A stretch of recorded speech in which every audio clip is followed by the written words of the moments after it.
Halo Bapak Ibu sekalian, selamat datang kembali di channel ini. Kali ini kita akan membahas salah satu hal yang paling ditunggu-tunggu oleh para P3K yang baru saja menerima SK, yaitu kapan gaji mulai terhitung dibayarkan. Banyak yang mengira bahwa setelah menerima surat keputusan atau SK pengangkatan P3K, maka otomatis gaji akan langsung dibayarkan. Namun kenyataannya tidak seperti itu Bapak Ibu. Nah, jangan sampai ada kesalahpahaman yang membuat kita bertanya-tanya terus. Yuk, simak penjelasannya sampai tuntas. Nah, biasanya SK memang diberikan dalam sebuah upacara pelantikan atau pengambilan sumpah.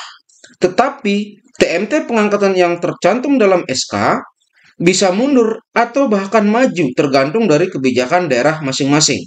Nah, bagaimana sih perhitungan dan persyaratan agar terhitung menerima gaji P3K tahun 2025? Baik, langsung saja. Aturan mengenai teknis penggajian P3K yang diangkat tahun 2025 ini saya jelaskan mengacu pada Peraturan Menteri Dalam Negeri Republik Indonesia Nomor 6 Tahun 2021 tentang teknis pemberian gaji dan tunjangan P3K yang bekerja pada instansi daerah. Oke, kita langsung saja ke poinnya. Nah, yaitu di bagian ketiga, syarat pembayaran gaji dan tunjangan P3K pasal 23. Kita lihat di ayat 1. Gaji dan tunjangan P3K dibayarkan setelah menandatangani perjanjian kerja, diterbitkan keputusan pengangkatan P3K, dan melaksanakan tugas yang dibuktikan dengan SPMT. Nah, saya akan tunjukkan dulu bukti fisik ketiganya, yaitu yang pertama adalah SPK. Nah, ini adalah model SPK Bapak Ibu. Di sini ada pihak ke-1, ada pihak kedua, yaitu yang diangkat sebagai P3K. Nah, di sini sudah jelas diatur pasal per pasalnya mengenai masa perjanjian, kemudian tugas pekerjaan, dan seterusnya. Di terakhir ini, di bagian paling bawah, ada tanda tangan dari pihak ke-1 dan pihak kedua. Ini nanti dipegang masing-masing pihak sebagai arsip.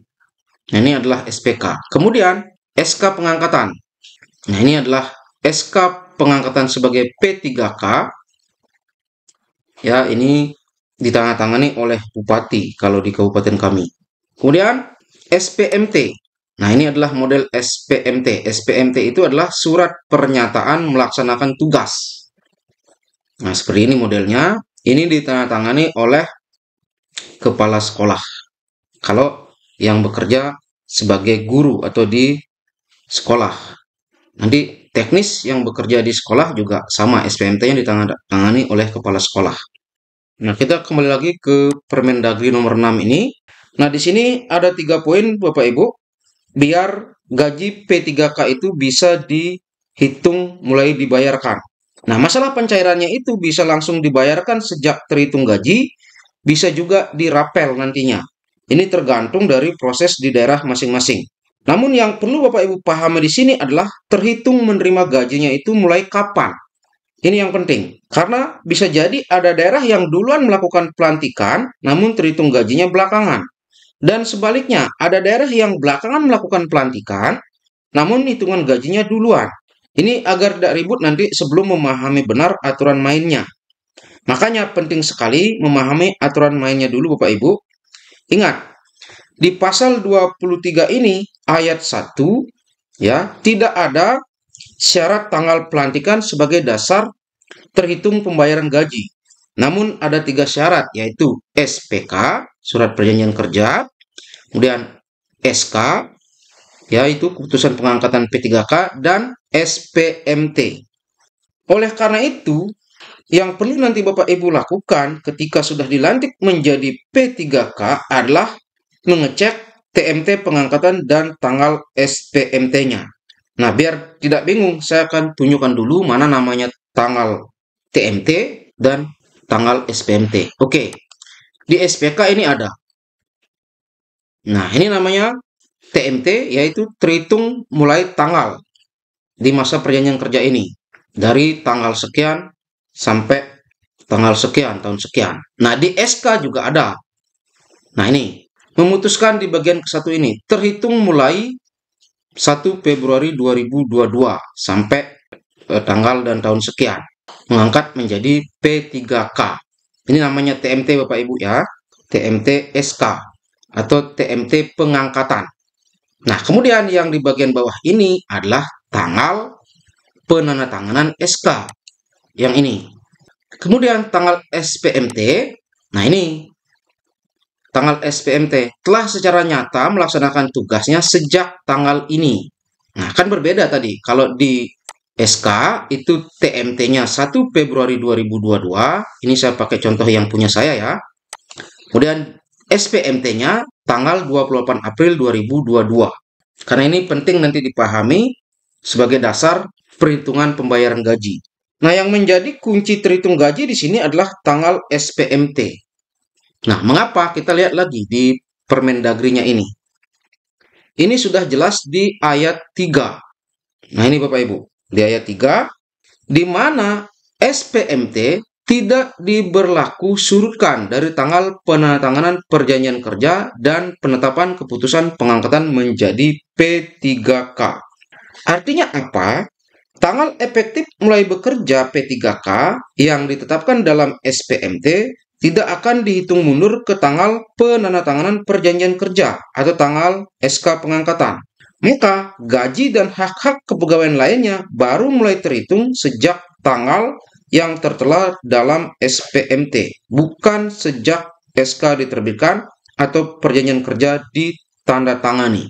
Jadi sudah lihat kan, tanggal SPMT saya dan tanggal SK pengangkatan itu berbeda. Nah, saya berikan contoh kasus. Misalkan, seorang P3K, TMT di SK dan SPK-nya adalah 1 Mei 2025. Namun, SPMT baru diterbitkan dan ditetapkan berlaku mulai 1 Juni 2025. Maka gaji dan tunjangan baru akan dihitung mulai 1 Juni 2025, bukan dari 1 Mei. Itu jika TMT dan tanggal SPMT-nya berbeda. Namun, jika tanggal TMT di SK sama dengan tanggal SPMT-nya, misalnya sama-sama 1 Mei 2025, maka hitungan gajinya mulai dari 1 Mei 2025. Nah, bagaimana jika tanggal SPMT bukan tanggal 1 pada bulan itu? Nah, ini sudah jelas diatur di ayat 4 dan ayat 5. Nah, kita lihat dulu ayat 4. Dalam hal P3K yang melaksanakan tugas berdasarkan SPMT, pada tanggal hari kerja pertama bulan berkenaan, gaji dan tunjangannya dibayarkan terhitung mulai bulan berkenaan. Kemudian yang ayat 5, dalam hal P3K yang melaksanakan tugas berdasarkan SPMT, pada tanggal hari kerja kedua dan seterusnya pada bulan berkenaan, gaji dan tunjangannya dibayarkan terhitung mulai bulan berikutnya. Nah, contoh kasusnya begini. TMT, DSK, dan SPK adalah 28 April 2025. Namun, SPMT ditetapkan berlaku mulai 2 Mei 2025. Jika tanggal 2 Mei ini adalah tanggal hari kerja pertama di bulan Mei, di mana tanggal satunya itu adalah tanggal merah misalnya, maka gaji terhitung dibayar mulai bulan Mei. Karena itu adalah hari pertama kerja di bulan Mei. Namun jika tanggal satunya bukan tanggal merah, yang mana berarti tanggal 2 itu adalah hari kerja kedua, maka gaji terhitung dibayarkan mulai bulan Juni, yaitu di bulan berikutnya. Jadi, Bapak Ibu sudah paham kan? Nah, pertanyaan berikutnya, setelah terhitung gaji, apakah langsung dirapel? Nah, ini tergantung dari Pemda masing-masing. Ada yang bisa langsung bayar di bulan itu ketika sudah terhitung gaji, ada yang bayar di bulan berikutnya setelah terhitung gaji. Yang jelas, hak gaji Bapak Ibu tetap akan dibayar sejak terhitung gaji. Nah, agar lebih real, saya kasih contoh ketika saya diangkat P3K. Oke, saya akan perlihatkan lagi. Ini TMT saya adalah 1 Februari 2022. Nah, tadi kan tanggal SK itu tidak menjadi dasar, kan gitu. Yang kita lihat adalah TMT-nya. Kemudian SPMT-nya itu mulai tanggal 28 April 2022. Nah, ini kan ada perbedaan sekitar 2 bulanan. Sehingga hitungan gaji saya bukan mulai tanggal 1 Februari ini. Tetapi hitungan gaji saya mulai tanggal 28 April 2022 ini.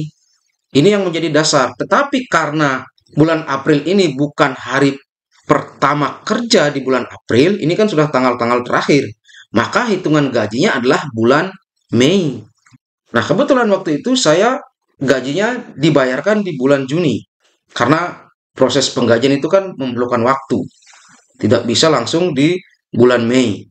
Sehingga ya dirapel, yaitu gaji bulan Mei dan bulan Juni. Nah, itu yang dimaksud dengan dirapel. Tidak langsung nanti dirapel dari Februari ini. Kan ini adalah TMT. Ingat, yang menjadi dasar perhitungan pembayaran gaji yang menjadi kunci itu adalah tanggal SPMT-nya. Sudah jelas Bapak Ibu? Baik, sekian informasi ini. Semoga bermanfaat. Terima kasih.